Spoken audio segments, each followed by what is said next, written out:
अस्सलामुअलैकुम my dear students. जैसे कि हम आपको पहले से पता है हमारी ऑनलाइन क्लासेस चल रही हैं, तो ऑनलाइन क्लासेस के बाद हम फिर से फर्दर डिस्कशन स्टार्ट करते हैं। हमारे पास पहला चैप्टर हो गया था, पहले चैप्टर का हमने पहला पोर्शन पढ़ लिया। आज हम दूसरा पोर्शन स्टार्ट करेंगे। आपने इससे पहले अगर वो वीडियो नहीं देखी तो मैं इसका लिंक आपको डिस्क्रिप्शन में दे दूँगा। आपने डिस्क्रिप्शन में जाना है और लिंक को ओपन करके अपनी उस लेक्चर्स को पहले नोट डाउन करना है, ठीक है। आप बेटा जो मैं बोल रहा हूँ ना, इसको नोट डाउन करो, आप अपनी पेजेस के ऊपर लिखो, इससे आपकी मेमोरीज अच्छी होती हैं। ये लॉन्ग लास्टिंग लर्निंग है आपकी। आपने अगर खुद लिख लिया वो लॉन्ग लास्टिंग होता है, ठीक है। तो now we can discuss organelle and cell level. अगर हम ऑर्गेनली और सेल लेवल की बात करते हैं तो हमारे पास इससे पहले बायोमॉलिक्यूल पढ़ लिया। बायोमॉलिक्यूल का थोड़ा सा बता देता हूँ। क्या थे? बायो एलिमेंट से मिलके। बायो एलिमेंट इंडिपेंडेंटली एग्जिस्ट नहीं करते, उनको इंडिपेंडेंट होने के लिए एक दूसरे से आयनिक या कोवलेंट बाउंड बनाना पड़ता है, तो इसको बायोमॉलिक्यूल कहते हैं। बायोमॉलिक्यूल में हमने देखा कि माइक्रो भी होते हैं, मैक्रो भी होते हैं। अब हम आज देखेंगे कि ऑर्गेनली कैसे बनती है। बेटा मैक्सिमम जो हमने देखा है ना, तो हमारे पास मैक्रो मालिक्यूल्स हैं जो हमारे बॉडी स्ट्रक्चर बनाते हैं। जो हमारे पास फंक्शनिंग है वो माइक्रो मालिक्यूल करते हैं। जैसे कि ग्लूकोज है, हम फंक्शनिंग के लिए यूज़ करते हैं, एटीपी प्रोडक्शन के लिए, है ना। और प्रोटीन्स की बात की जाए, हम उनको ब्रेक करते हैं अगर फंक्शन करना हो। अगर हमने स्ट्रक्चर बनाना हो, हम प्रोटीन का प्रोटीन ही रहने देते हैं। तो ऑर्गेनली की बात करते हैं। Organelle examples with the particles pharma organelle. अब बायोमॉलिक्यूल असेंबल्स होते हैं पार्टिकुलर वे, एक दूसरे के साथ मिल के जॉइंट्स बनाते हैं, एक दूसरे के साथ मिलते हैं। तो इंटरमॉलिक्यूलर फोर्सेस, हाइड्रोजन बॉन्डिंग, ये फोर्सेस है ना, ये इनसे मिलते हैं और मिलके क्या बनाते हैं, एक स्ट्रक्चर बना देते हैं। सॉरी बेटा, इसको हम ऑर्गेनली कहते हैं। ऑर्गेनली इज एक्चुअली सब cellular structures which assembles together form a unit of life, जिसे हम सेल कहते हैं। यूनिट यानी यूनिट ऑफ लाइफ क्या हुआ है? Cell. Organelle not a unit of life, क्योंकि ऑर्गेनली इंडिपेंडेंटली एग्जिस्ट नहीं करती, उसे सेल की ज़रूरत होती है। सेल इंडिपेंडेंटली एक्सिस्ट करता है। एग्जाम्पल के तौर पे आपके पास बैक्टीरिया यूनिसेलुलर है। अच्छा, ईच ऑर्गेनली देखी जाए तो organelle is a specialised function होता है। जैसे कि हमारे पास माइटोकॉन्ड्रिया आ गया, तो माइटोकॉन्ड्रिया का अपना स्पेशल फंक्शन है। उसके बाद हमारे पास बात की जाए तो हमारे पास सेलुलर रेस्पिरेशन करता है। माइटोकॉन्ड्रिया। राइबोसोम्स की बात की जाए, प्रोटीन सिंथेसिस करता है। इसके अलावा हम देखा जाए accomplish with the structure. This is an example of the division of the labour. ये हमारे पास लेवल ऑफ डिवीजन है ना। एक खाता है, हम फैक्ट्री में जाते हैं तो फैक्ट्री के अंदर सारे कपड़ा नहीं बना रहे होते, उसके अंदर कुछ धागा सीधा करते हैं, उनके अंदर जगाट लगे होते हैं, कुछ धागा बनाते हैं, कुछ बना के आगे बेचते हैं, उससे फिर कपड़ा बनाया जाता है, फिर कपड़े के अंदर डिज़ाइनिंग होती है। तो ये सारा कुछ मिलके एक फैक्ट्री बनती है। तो cell is a factory and उसके अंदर जो मशीनरी लेबर काम कर रही है वो डिफरेंट काम कर रही है। 10 बंदे एक काम कर रहे हैं, 10 एक, ये सब मिलके एक टेक्सटाइल मिल बना देती हैं, ठीक है। तो टेक्सटाइल मिल क्या हुई, हमारे पास सेल हो गया। इन केस ऑफ प्रोकैरियोट्स, तो हमारे पास क्या है, most protist entire organism consist of. अच्छा, अगर हम इसको ही डिस्कशन करें तो हम डिस्कस करते हैं, तो हमारे पास in organism most are the देखा जाए तो सिंगल सेल है। अगर सेल की बात के ऊपर आप डिवीजन कर रहे हैं तो दो तरह की होती है। एक आपको पता है यूनिसेलुलर होते हैं, दूसरा मल्टी सेलुलर। आपके पास डिफरेंस आना चाहिए, ऊपर माइक्रो और मैक्रो मालिक्यूल का डिफरेंस आपको आना चाहिए था, और नीचे हमारे पास आना चाहिए था most of fungi and animal are plants and their organism consist of the trillions of cell. अगर हम फंजाई की बात करें, अगर हम ह्यूमंस की बात करें तो ट्रिलियंस ऑफ सेल हैं। अगर आप प्रोटिस्टा की बात करें, अमीबा की बात करें, बैक्टीरिया की बात करें, इट इज़ अ यूनिसेलुलर। और बाकी आप रेस्पिरेशन की बेस के ऊपर देखा जाए तो दो तरह के होते हैं, एक प्रोकैरियोट्स होते हैं, एक यूकैरियोट्स होते हैं। प्रोकैरियोट्स कौन से ऑर्गेनिज्म होते हैं? जिनके पास ऑक्सीजन नहीं होती, ऑक्सीजन की ज़रूरत नहीं होती जिनका, है ना, उनको प्रोकैरियोट। जिनके पास वाज़े न्यूक्लियस नहीं होता, है ना, तो यानी कि पहले से कैरियोट्स, न्यूक्लियस आने से पहले से वो ऑर्गेनिज्म थे, उनको प्रोकैरियोट्स। और फिर यूकैरियोट्स जिनके पास न्यूक्लियस होता है। नेक्स्ट हमारे पास लेवल हमारे पास आता है टिश्यू लेवल। तो हमारे पास टिश्यू लेवल की बात की जाए तो टिश्यू सिमिलर सेल जो हमारे पास वो मिलते हैं, ऑर्गेनाइज होते हैं into groups and sub groups called tissue. We can define the tissue in similar cell specialise perform the common function. देखी जाए तो हमारे पास सारे सेल एक दूसरे से अलग अलग नहीं रहना, कम्युनिटी हमेशा एक दूसरे के दरमियान रहनी है। तो हमारे पास नेक्स्ट लेवल आता है टिश्यू लेवल। सारे सेल मिलते हैं, मिलके एक फंक्शन कर रहे थे। अब यानी कि अगर आप एक खाते की बात करें, एक लेबर की बात करें, मैं कहा था ना एक मिल के अंदर 10 सेल एक खास काम कर रहे हैं, तो एक टिश्यू हो गया ना, 10 सेल अगर एक ख़ास काम कर रहे हैं, वो एक टिश्यू है, उनके दरमियान कनेक्टिविटी है, तो वो कहता है यार 2-1 घंटे तू मेरा काम कर ले, 2 मैं बाद कर लूँगा।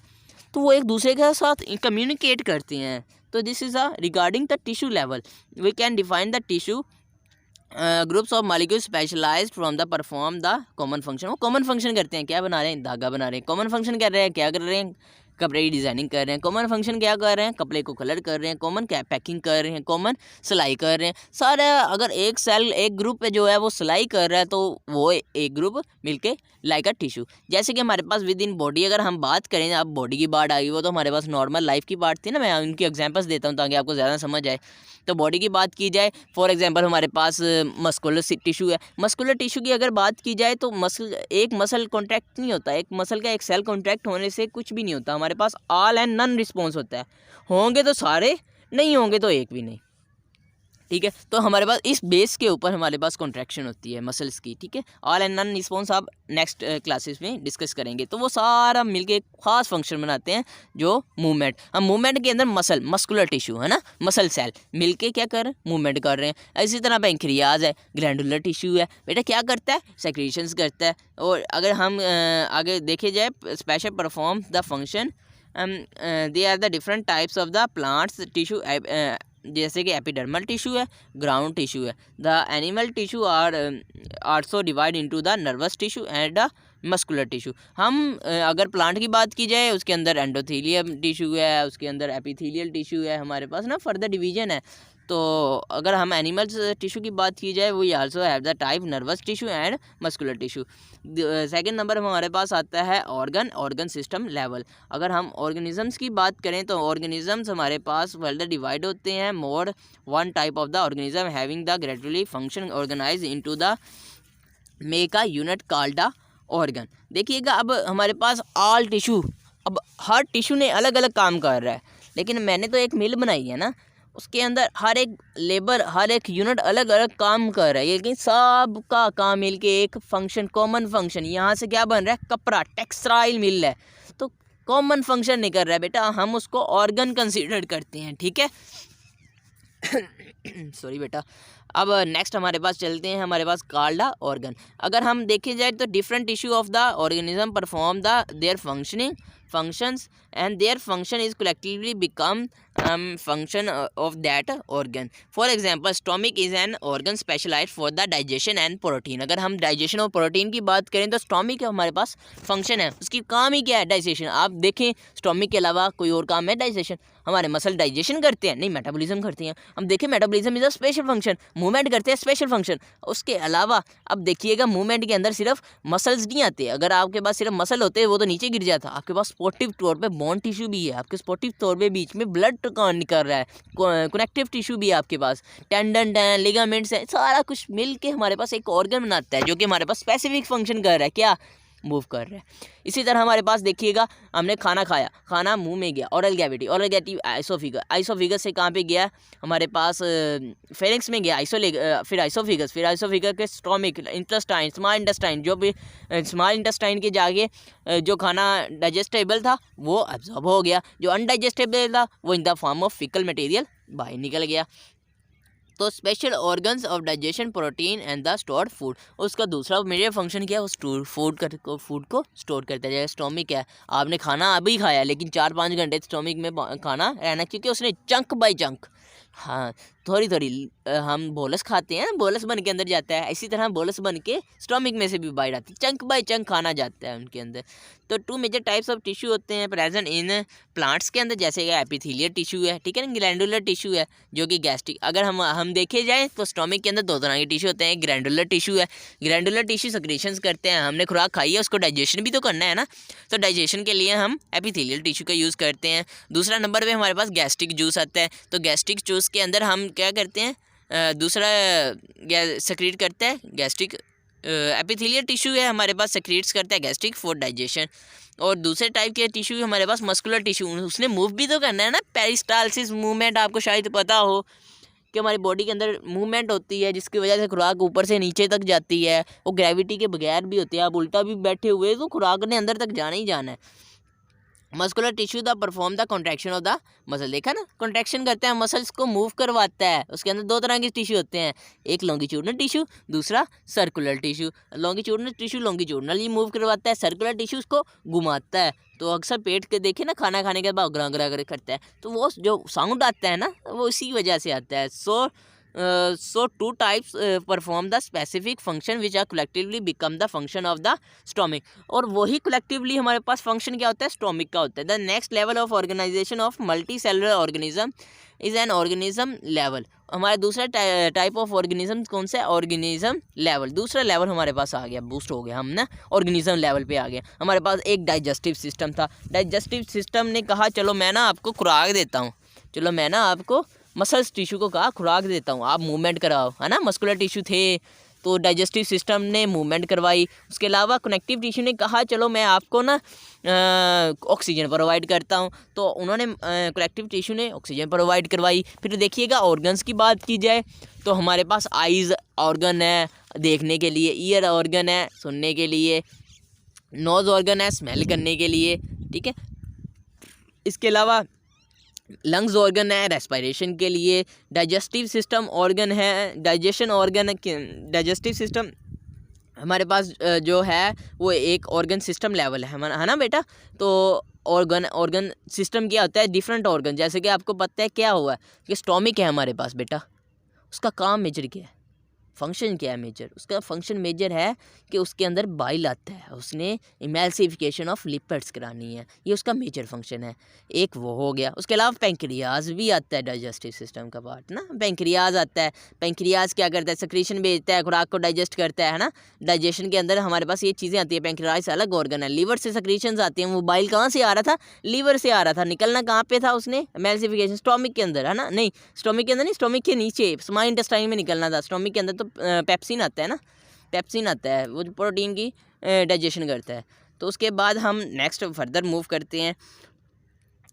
तो हमारे पास liver, pancreas, digestive system, oral system, मुंह, हमारे पास oesophagus, small intestine, large intestine, ये सारे ऑर्गन्स आपस में मिलते हैं, आपस में मिलके सिलेवरी ग्लैंड हो गए, आपस में मिलते हैं, मिलके एक सिस्टम बना देते हैं। इसको हम डाइजेस्टिव सिस्टम, है ना, एक सिस्टम बन गया जिसके अंदर हमारे पास लीवर आया, पेंक्रियाज आया, हमारे पास स्टोमिक आया, सारा मिलके डाइजेस्टिव सिस्टम बना दिया उन्होंने।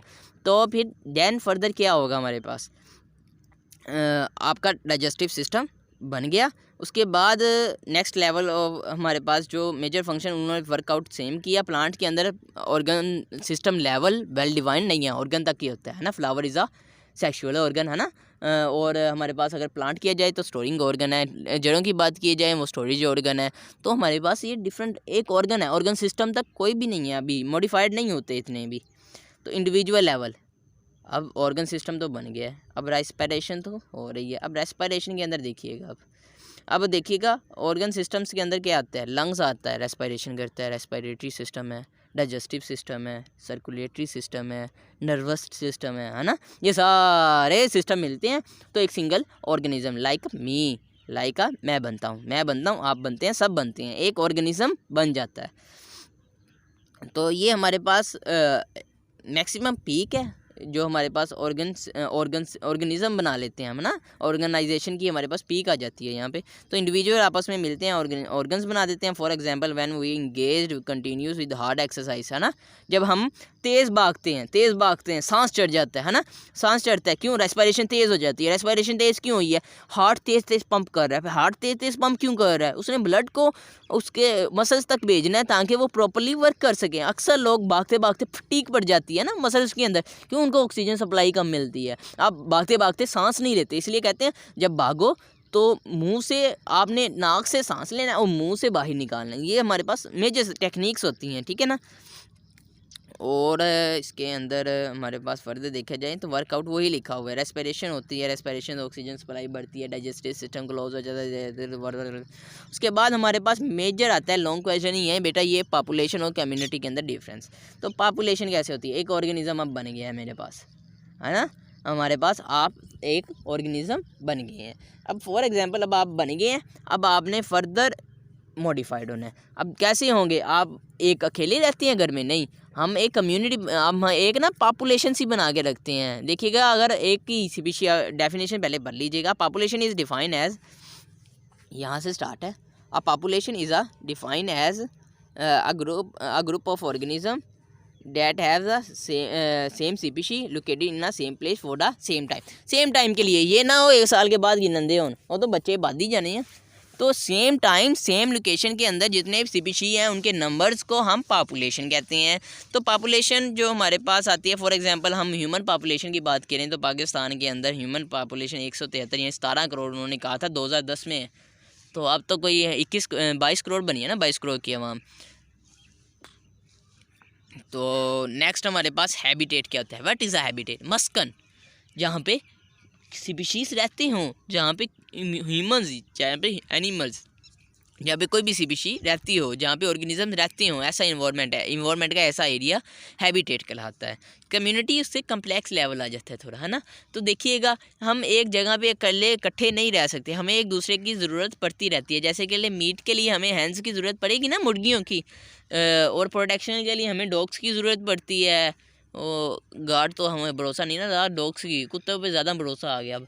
तो हमें डॉग्स की ज़रूरत पड़ती है। मिल्क के लिए हमें काऊ की ज़रूरत पड़ती है। अब काऊ को खाने के लिए चारे की ज़रूरत पड़ती है। तो हम सब एक इकट्ठे एक कम्प्लेक्स बन के रहते हैं ना, एक मिक्सचर सब बन के रहते हैं। तो जब पॉपुलेशंस का मिक्सचर हो, जब स्पीशीज़ का मिक्सचर हो, तो हम उसको क्या कहते हैं? कम्युनिटी कहते हैं। देखिएगा इसकी डेफिनेशन, जब डिफरेंट पॉपुलेशंस इंटरेक्ट करती हैं विद ईच अदर, वो इंटरेक्ट, लड़ाइयाँ भी हो सकती हैं, वो इंटरेक्ट रिलेशन अच्छे भी होते हैं, है ना। हमसायों के घर से रिश्ते आ जाते हैं अक्सर, वो रिलेशन अच्छे हैं ना, तो इसलिए होता है कुछ।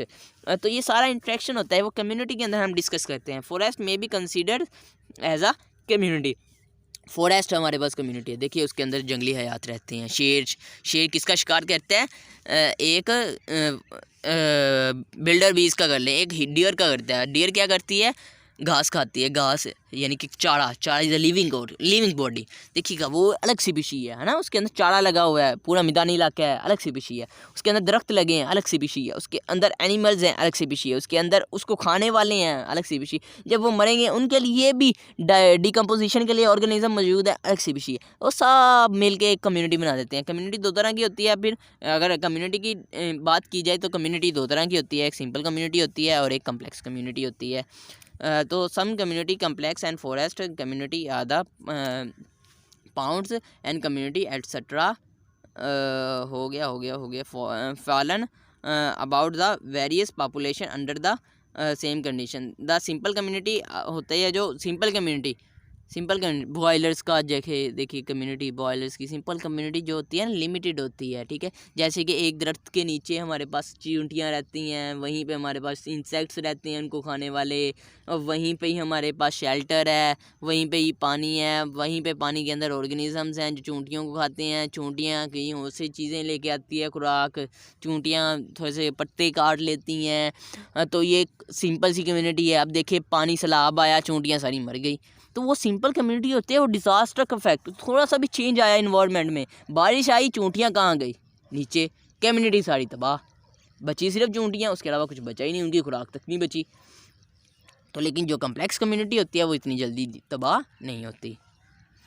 तो आगे बायोस्फीयर सबसे बड़ा लेवल, ऐसा खित्ता है ज़मीन जैसे 7 बड़े आज़म, ऐसा खित्ता है ज़मीन जहाँ पे ऑर्गेनिजम्स रहते हों, कम्युनिटीज़ रहती हों। Pakistan is a community, Pakistan community, India community, ये कम्युनिटी कनाडा, यूरोपियन कम्युनिटीज़ ये करती हैं, वो कम्युनिटीज़, सारी कम्युनिटी जब मिल के रहती हैं उसको हम बायोस्फीयर कहते हैं। इसके अंदर ऑल इकोसिस्टम आता है, यानी कि इकोसिस्टम के अंदर टाइप्स है ना, कोई मैदानी इलाके का है जो लैंड इकोसिस्टम है, कोई वाटर इकोसिस्टम है, कोई एयर इकोसिस्टम है। तो डिफरेंट तरह के इकोसिस्टम है, वो सारे मिलते हैं, तो इसके अंदर ये बन जाता है हमारे पास the organism interact with the non living component. यानी कि इसके अंदर हम नॉन लिविंग कंपोनेंट भी देखते हैं, याद रखिएगा। अब नॉन लिविंग कंपोनेंट आया है बीच में, ठीक है ना, यानी कि हम टेबल में सबका यूज़ बीच में यूज़ करते हैं। We are living organism interact with non living component भी यूज़ करते हैं। Water is a non living component, हमें ज़रूरत है। Air is a non living component, हमें ज़रूरत है। तो इनको zone of life on earth कहते हैं, zone of life on earth. बड़े आज़म is a zone of life in earth. तो सेलुलर ऑर्गेनाइजेशन हो गई हमारे पास। तो सेलुलर ऑर्गेनाइजेशन के बाद फर्दर हमारे पास ये 2-3 लास्ट टॉपिक है, इनको देख लेते हैं। All organism has been divided into 5 major groups: prokaryote, protist, fungi, plants, animals. All organism need of the cell all organism need of the cell. There are two basic type of the cells. The organisms in first group made of prokaryotic cells, while the all other groups have the eukaryotic cells. यानी कि the organisms in a first group, जितने भी जो organism first group में आते हैं उनको prokaryotes कहते हैं, जो others में आते हैं उनको eukaryotes कहते हैं।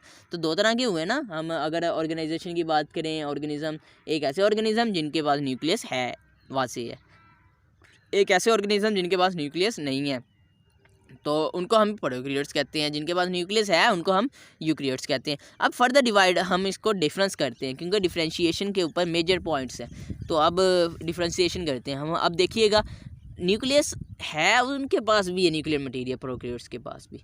यूकैरियोट्स क्यों है? क्योंकि उनके पास बाउंड्री है, डबल मेम्ब्रेनस स्ट्रक्चर है। तो दूसरा डिफरेंस क्या हुआ कि eukaryotes animal have cell have a eukaryote cell have a double membranous organelles, prokaryotes have a only single membranous organelles. ठीक है। उसके अलावा फर्दर देखा जाए तो हमारे पास, अगर हम देखा जाए तो राइबोसोम की बात करें तो 70S का राइबोसोम प्रोकैरियोटिक सेल में होता है, और 80S का जो राइबोसोम होता है वो हमारे पास यूकैरियोटिक सेल के अंदर होता है। उसके अलावा अगर हम मेजर डिफरेंसेस देखे जाए तो एक दो डिफरेंस हो गया। उसके अलावा आप देखा जाए राइबोसोम्स हो गया। माइटोकॉन्ड्रिया की बात करें, माइटोकॉन्ड्रिया एब्सेंट होता है किसके अंदर? प्रोकैरियोट्स के अंदर, और यूकैरियोट्स के अंदर प्रेजेंट होता है। एनिमल्स जो होते हैं, प्लांट्स की बात की जाए, प्लास्टिड यूकैरियोट्स के अंदर प्रेजेंट होता है, लेकिन एनिमल के अंदर कोई प्लास्टिक प्लास्टिड नहीं है।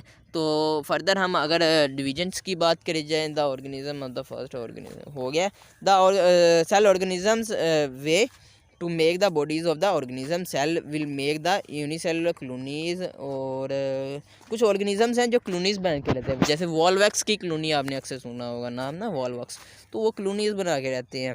The organisms the organisation are the 3 तरह की ऑर्गेनाइजेशन हुई ना अब, यानी यूनिसेलुलर हुई है ऑर्गेनाइजेशन, क्लोनियल ऑर्गेनाइजेशन और मल्टी सेलुलर ऑर्गेनाइजेशन। यानी कि अगर हमें नंबर्स की बात की जाए तो 3 तरह के सेल की टाइप की बात की जाए, है ना। सेल के मल्टी सेलुलर है, नंबर्स हैं, और अगर सिंगल सेल है तो यूनिसेलुलर है। अगर सारे क्लोनीज कोऑपरेशन के साथ रह रहे हैं तो क्लोनियल है। तो फर्स्ट ऑफ ऑल हमारे पास आती है unicellular organisation. Only cell makes the life of an organism, all life activity are the carried out by the only cell. हमारे पास जो सेल हैं वो कैरी आउट करते हैं ओनली वन सेल। तो जितने भी ऐसे ऑर्गेनिज्म जिनके पास 1 सेल हैं, यानी कि उनको देखो तो सही, वो एक सेल के अंदर उसने सारा अपने बॉडी को प्रोटेक्ट किया हुआ है। उसको भूख लगेगी, उसने खाना खाना है, उसको खुराक की ज़रूरत है, उसने खाना ढूंढना है, उसने मूव करना है। एक ही सेल के अंदर हो रहा है बेटा। अमीबा के अंदर वो बन जाते हैं सीडोमोनास, आई थिंक ना, आई थिंक ऐसी सीडोमोनास बनता है। तो आई थिंक वो जो हमारे पास स्ट्रक्चर बनता है, टेम्परेरी जो स्ट्रक्चर बनता है, उसके ज़रा से वो मूव करता है। इसी तरह पैरामीशियम की बात की जाए, यूनिसेलुलर है, उसके अंदर देखा जाए तो हमारे पास सीलिया हैं जो उसको मूव करवाते हैं। यूग्लिना हो गया, उसके अंदर भी सीलिया होते हैं, वो tendon like structure, ciliated structure निकले होते हैं, उनसे वो मूव करता है। नीचे हमारे पास थोड़ी सी डिवीज़न लेवल है, तो हम खिता नीचे से हम स्टार्ट करते हैं। देखिएगा, सब एटॉमिक से मॉलिक्यूलर से ऑर्गेनली, ऑर्गेनी से सेल से टिश्यू के अंदर से ऑर्गन सिस्टम से अंदर ह्यूमन से पॉपुलेशन से कम्युनिटी से फिर बायोस्फीयर। ये पूरा एक ना स्ट्रक्चर सा बना हुआ है। उसके बाद ये अमीबा देखिएगा, अमीबा, पैरामीशियम एंड यूग्लिना। दूसरी टाइप ऑफ हमारे पास जो डिस्कशन में आती है, क्लोनियल टाइप आती है। The cell organisation many unicellular organisms many cellular organisms live together but don't have any division of labor। इनके अंदर लेबर ऑफ डिवीजन नहीं होती बेटा। रहते तो ये इकट्ठे हैं, लेकिन इनके अंदर किसी किस्म की डिवीजन ऑफ लेबर नहीं होती, अपना अपना काम है ना। तो यानी कि खाना पीना भी अपना है, मर भी जाए तो किसी ने कुछ देना नहीं है इसको। इसके अंदर ऐसी लेबर ऑफ डिवीजन है बेटा।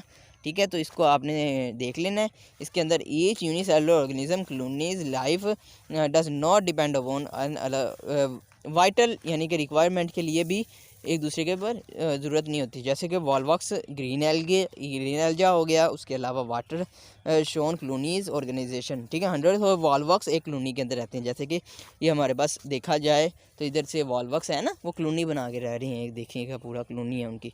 Multi cellular organisation major organisation है ना, जिसके अंदर मल्टी मीन मैनी सेल्स, जो मैनी सेल्स से मिलके बनते हैं उसे मल्टी ऑर्गेनाइजेशन कहते हैं।